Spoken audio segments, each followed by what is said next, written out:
कर्मण्य बाधिका रास्ते मा फलेषु कदाचन। ওয়ার্ড 2 মুভিতে গীতা শ্লোক শুনুন। कर्मण्येवाधिकारस्ते मा फलेषु कदाचन। সম্প্রতি ঋত্বিক রোশনের ওয়ার্ড 2 মুভির ট্রেলার রিলিজ হয়েছে। সেখানে ভগবান শ্রীকৃষ্ণের সবচেয়ে বিখ্যাত শ্লোক গীতার মধ্যে, যেখানে শ্রীকৃষ্ণ বলেছেন যে কর্মে তোমার অধিকার আছে, ফলে তোমার অধিকার নেই, অতএব তুমি কর্ম করে যাও, কারণ কর্মে তুমি স্বতন্ত্র পার্থ।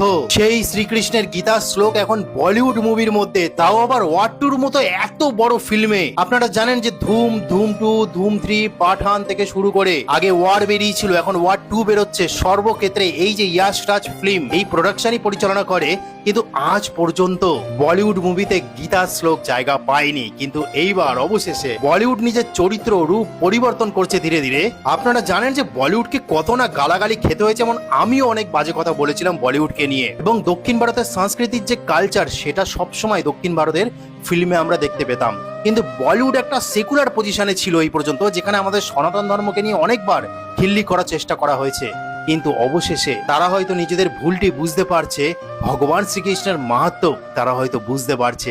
ঠিক সেই কারণেই হয়তো कर्मण्य बाधिका रास्ते মা ফলেষু কদাচন সেখানে স্থান পেয়েছে। তো আগামী 14ই আগস্ট, আর 20 দিনও বাকি নেই, এই ওয়ার্ড 2 মুভি রিলিজ হচ্ছে প্রত্যেকটা ভারতের থিয়েটারে।